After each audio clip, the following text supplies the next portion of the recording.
My name is Inns Thatcher. When I turned 31, I found out about the cruelest thing my family had ever done to me, and it took 2 more years of my life before I could finally fix it. My mother had called every employer in our small town of 4,000 people and told them I was a thief who had stolen from my own dying grandmother. My father, who had run a construction business in town for 40 years and knew everyone, made the quieter calls, dropping hints about money problems within the family, without ever saying anything specific enough to prove wrong. My sister worked the internet, posting long messages about protecting seniors from people with bad intentions, never using my name but making sure everyone understood. Together, they built a cloud of doubt so thick that I couldn't get hired anywhere. The math office said no. The county building office said no. The small surveying firm on the main road told me they'd keep my resume on file, which is just a polite way a small town tells you they've already decided who you are. The cruelest part was that I had a degree in geotechnical engineering. I could look at a hillside and tell you exactly where the soil would shift. I could read a dirt sample and know whether it could support a foundation. But none of that mattered. I spent 2 years working the night shift at a garden nursery, hauling 40-pound bags of soil for $11 an hour, because the night manager was the only person in town who hadn't heard my family's story about me. I stopped trying to explain myself after about 4 months. You only explain things to people willing to listen. To understand how this happened, you have to go back to the summer I turned 16. My grandmother, Vivian Crane, had a small plant shop on 22 acres of sloping land her father had cleared decades before. She was a sharp, quiet woman who knew exactly what she was doing at all times. That July, she walked me around the entire property, from fence post to fence post, and made me recite the boundaries out loud. When we reached the top of the hill, she handed me a small brass key on a faded green ribbon. She said it was for the potting shed, where the land maps were kept. Then she said something I didn't understand at the time. She told me the land has a memory that people don't have. She said, "The land remembers, Inns. People just forget things on purpose." I was 16.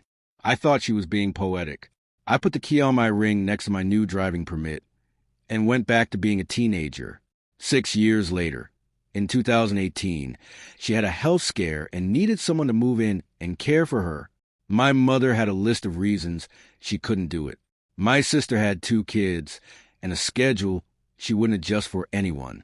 So I moved into the small room next to Vivian's kitchen and stayed for 6 years. I managed her medications, drove her 40 minutes each way to her heart doctor, argued with insurance companies, and built a wheelchair ramp on her porch with my own money. I kept records of everything, because that's how my brain works. Every receipt, every withdrawal from her bank account, every dollar with a written explanation. I wasn't doing it because I expected trouble. I just didn't like numbers without explanations.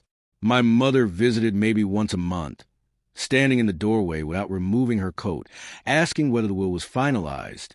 My sister came on holidays and took pictures of herself, helping so she could post them online. Near the end, Vivian started making quiet comments. She'd say the hill was taken care of, not to worry about it. Once, I overheard her tell her lawyer to keep that piece separate from everything else. I thought she meant taxes. I was wrong about a lot of things back then. Vivian passed away in the spring of 2024 at 86 years old, in her own bed with the window open the way she liked it. 2 weeks later, we sat in the lawyer's office for the reading of the will. My mother wore her nicest coat. My sister brought a notepad. The will divided the household belongings and a small savings account evenly and gave a few personal items to specific people. My mother's face got tighter with every sentence the lawyer read. She was waiting for the land, 22 acres near the train station, worth a great deal of money, but the will never mentioned it. When the lawyer finished, my mother asked where the land was. The lawyer said simply that it had been handled in a different way and that she wasn't at liberty to discuss it further. Outside in the parking lot, my mother's face looked gray, like someone who had just lost something she had been counting on her whole life. Within a week, she had built a story. She told everyone I had moved in with a sick old woman to trick her and take everything I could find. The receipts I kept didn't matter. The 6 years of care didn't matter. She sat across from me at the kitchen table and turned my life into something ugly. When I offered to show her every record, she didn't want to see them. Proof would have ruined her story. She needed to be the daughter who was robbed, which meant she needed me to be a thief. She leaned in and said in a cold, flat voice, "My mother was never yours to take." I understood then that this wasn't really about money. She had spent years standing in that doorway in her coat while her mother was inside drinking tea with me. And the missing land was the final proof of something she couldn't argue her way around. So she went to war over her feelings and pretended it was a legal matter. By the second winter, I had $41 to my name. I was renting a tiny apartment above a laundry shop. The taxes on Vivian's house on the hill were climbing, and nobody could agree on what to do with it. I still had the brass key. I'd touch it sometimes just for comfort, the green ribbon-worn gray from 2 years in my pocket. Then in April, a sign went up at the bottom of the hill.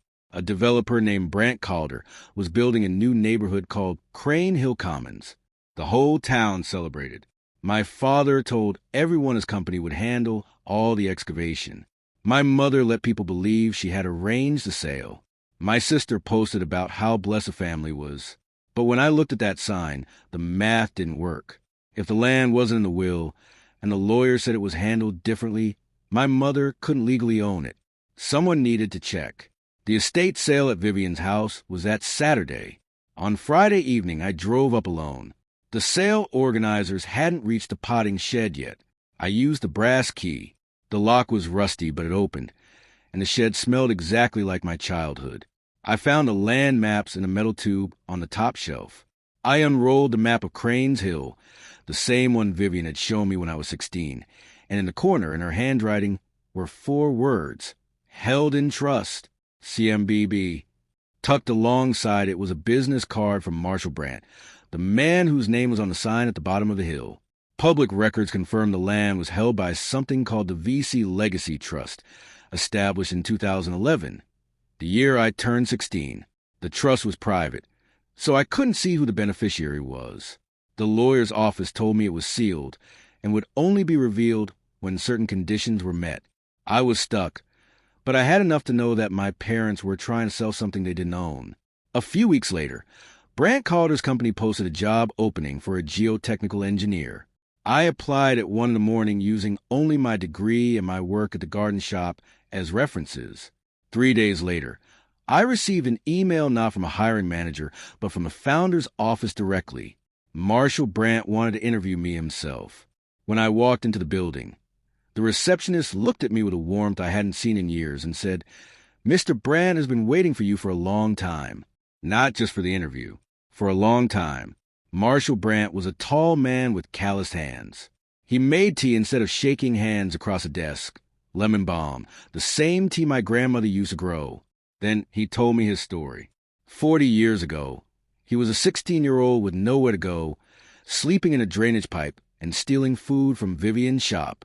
She caught him, didn't call the police, and gave him a job and a place to sleep in the potting shed instead. She taught him everything she knew about soil and land. He said everything he'd ever built began with her. When she got older, she asked one favor, to hold a job for her granddaughter and to protect something until that granddaughter found her way to him on her own. He placed an old envelope on the table, thick paper, my name on the front in her handwriting, sealed for 15 years. Inside were 3 things. The first was a legal document showing that the VC Legacy Trust had one named beneficiary, Inns Marie Thatcher. The 22 acres were mine and had been since I was 16. The second was a map I'd already found in the shed. The third was a letter. She wrote that she had watched my mother become bitter and knew that after her death, the land would become a weapon. So she removed it from the will entirely and placed it beyond my mother's reach. She designed the trust so it would only transfer me when I found my own way to Marshall, so I would arrive on my own terms, not handed anything. She apologized for the hard years I might have to endure while waiting. She wrote, "I couldn't protect your name. I could only protect your ground." Marshall explained that my parents had been negotiating with his company for months, pretending to be the owners and even accepting a deposit. His legal team had discovered the trust, but couldn't identify the beneficiary because it was private.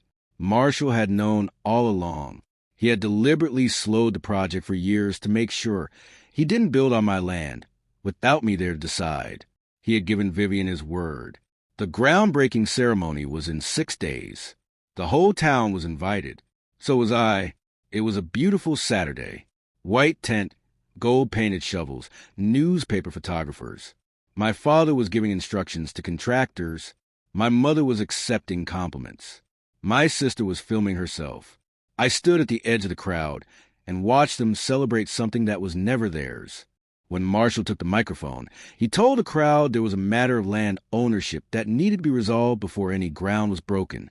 Then he asked me to come forward.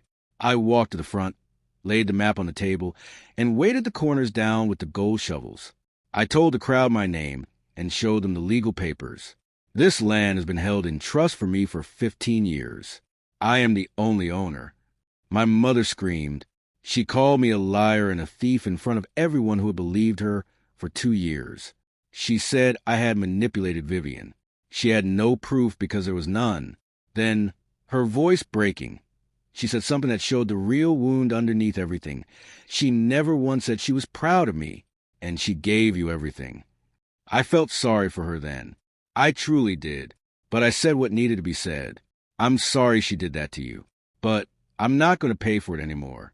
You took 2 years of my life. You don't get my future. I kept the land. I partnered with Marshall to preserve part of it as open space and develop the rest as affordable housing. I took the engineering job. My father's company received no contracts on the hill. I still have the brass key on the green ribbon. The land remembered. It just needed me to come home and say so out loud.